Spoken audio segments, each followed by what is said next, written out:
ہمارے منشور کراچی کی ٹیگ لائن ہی یہی ہے کہ کراچی ترقی کرے گا تو پاکستان آگے بڑھے گا۔ ہمارے منشور کا پہلا نقطہ یہ ہے کہ جماعت اسلامی انشاءاللہ جب آئے گی تو ہم اپنی گنتی کو بھی پورا کروائیں گے۔ صوبائی اسمبلی میں کم از کم 17 سیٹیں بڑھ جائیں گی، قومی اسمبلی میں کم از کم 9 سیٹیں بڑھ جائیں گی۔ ہم نے یہ فیصلہ کیا کہ ہم تعلیم، نوجوان بنو قابل، یہ ہمارا پروجیکٹ ہے پورا۔ انشاءاللہ تعالیٰ ہم اقتدار میں آئیں گے اور اس کے نتیجے میں جو سرکاری اسکول ہے ان اسکولوں کو ماڈل اسکول بنائیں گے اور state of the art I T university کا قیام، اور شہر میں نئی جامعات بننی چاہیے۔ ہم آئی ٹی ایجوکیشن کو ہر لیول پر فری کریں گے، اسکل ڈیولپمنٹ کے ادارے بنائیں گے۔ ہنر کی ضرورت ہے، نوجوانوں کے لیے انٹرپرینورشپ پروگرام کا آغاز کریں گے جس میں وہ مختلف قسم کے اسٹارٹ اپس شروع کر سکتے ہیں۔ انشاءاللہ تمام ڈگری کالجز میں BCS پروگرام شروع کریں گے اور کراچی کے نوجوانوں کو سرکاری ملازمتوں میں حصہ یقینی بنایا جائے گا۔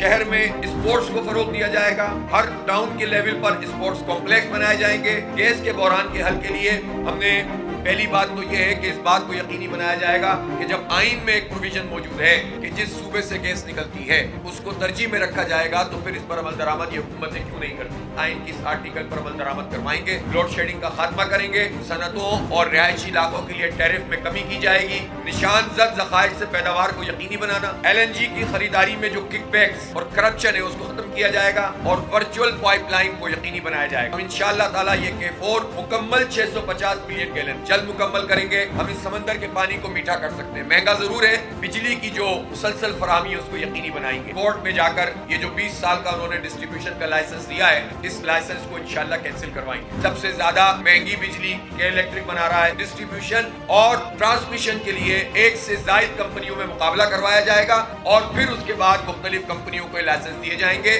یہ مونوپولی ہم توڑیں گے۔ ہیلتھ کا بجٹ ہے اس کو 2 حصوں میں تقسیم کریں گے۔ ایک طرف ہم ان اداروں کی حالت بہتر بنانے کے لیے کرپشن ختم کر کے ہیلتھ کا بجٹ ہیلتھ پہ لگائیں گے۔ ہم کراچی کے لوگوں کے لیے ہیلتھ کارڈ ایشو کریں گے اور ظاہر ہے جب ہم سندھ حکومت میں ہوں گے تو پورے سندھ کے لیے کریں گے انشاءاللہ۔ ہم یہ نہیں کریں گے کہ پورے انفراسٹرکچر کو تباہ کر کے صرف انشورنس کمپنیوں کو فائدہ پہنچایا جائے۔ ہیلتھ کارڈ بھی دیں گے اور ایگزسٹنگ فیسلٹی کو بہتر بنائیں گے اور ہر لیول پر صحت کے مراکز قائم کریں گے۔ ٹاؤنز کی سطح پر mother and child care centres کا قیام عمل میں لایا جائے گا۔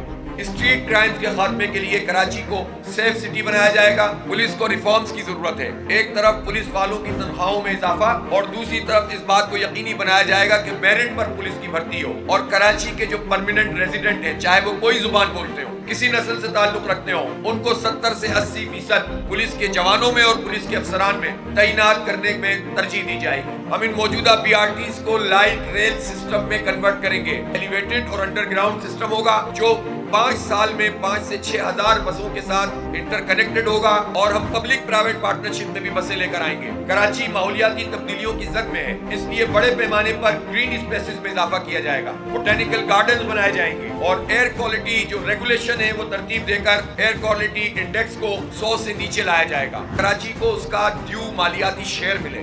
NFC ایوارڈ ہوتا ہے، PFC ایوارڈ نہیں ہوتا۔ خواتین کو بااختیار بنانے کے لیے ہمارا پورا علیحدہ سے ایک چارٹر موجود ہے، لیکن مختصراً ویمن امپاورمنٹ پروگرام ہم شروع کریں گے اور آن لائن کورسز بھی کرائیں گے، اسکل ڈیولپمنٹ سینٹر بھی بنائیں گے، ووکیشنل ٹریننگ بھی ہوگی، محفوظ اور باعزت ٹرانسپورٹ کو یقینی بنایا جائے گا اور اسی طرح جو ورکنگ ویمن ہیں ان کے تحفظ کا ہیرسمنٹ کا ایشو ہے، کہاں جا کر وہ اپیل کریں، ہم اس کے لیے محلوں کی سطح پر اور ہر لیول کے اوپر ایسا پنچایتی باعزت نظام بنائیں گے جس میں کوئی بھی خاتون آ کر اپنی شکایت درج کر سکتی ہے اور اسے عدالتوں کے چکر نہ لگانے پڑے۔ خواتین بھی اس میں شامل ہوں گی ان کمیٹیز میں تاکہ عزت اور احترام کے ساتھ ان کے اس ایشو کو ایڈریس کیا جائے۔